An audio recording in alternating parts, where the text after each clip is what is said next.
এই মুস্তফা খামেনি, যাকে কালকে সর্বোচ্চ ধর্মীয় নেতা ঘোষণা করা হলো, দেখেন সে তার বাবাকে হারাইছে, তার মাকে হারাইছে, তার স্ত্রীকে হারাইছে, তার সন্তানকে হারাইছে।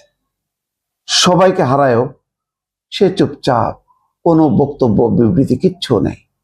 তার যেটা করার দরকার, সেই ইসলামিক গার্ড রেভলিউশন যে বাহিনী, সেই বাহিনী তিনি কিন্তু আরজেসি সেটা কিন্তু তিনি পরিচালনা করে যাচ্ছে এবং দায়িত্ব নিয়েই আগে ক্ষেপণাস্ত্র মারছে ইসরায়েলে। আয়াতুল্লাহ আলী খামেনির উত্তরসূরি হিসাবে নতুন সর্বোচ্চ নেতা বেছে নিয়েছে ইরান। তিনি হলেন মুস্তফা খামেনি। যুদ্ধের প্রথম দিনে নিহত আয়াতুল্লাহ আলী খামেনির মেজ ছেলে তিনি। মুস্তফা খামেনিকে অগ্রহণযোগ্য বলছিল। তাকে সরাসরি অগ্রাহ্য করেই মুস্তফাকে সর্বোচ্চ নেতার আসনে বসালো ইরানের ধর্মীয় নেতাদের নিয়ে গঠিত বিশেষজ্ঞ পর্ষদ। একদম তারা আনুষ্ঠানিকভাবে তাকে নির্বাচিত করলো।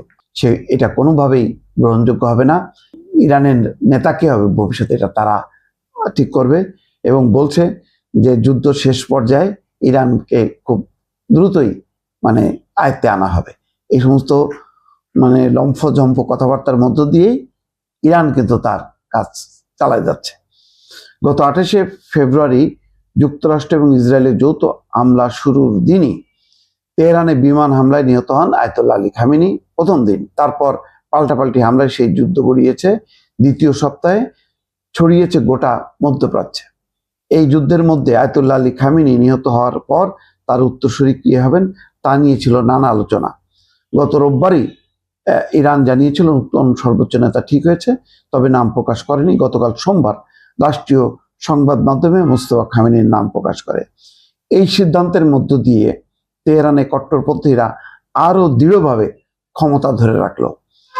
এই পদক্ষেপ যুক্তরাষ্ট্র এবং ইসরায়েলের সঙ্গে ইরানের চলমান যুদ্ধের গতিপথ বদলে দিতে পারে এবং এর প্রভাব মধ্যপ্রাচ্যের বাইরেও বহুদূর পর্যন্ত ছড়িয়ে পড়তে পারে। তার মানে ইরান তার অবস্থান থেকে এক চুলও নড়ল না।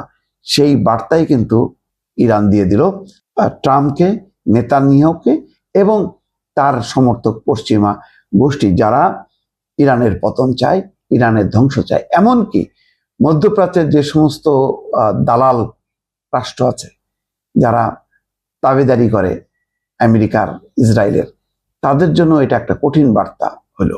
যদি ইরান টিকে যায় তাহলে সবসময় তাদের একটা আতঙ্ক থাকবে যে খামেনির পুত্র মুস্তফা খামেনি ক্ষমতায় আছে, সুতরাং ইরানের সাথে তেড়িবেড়ি চলবে না।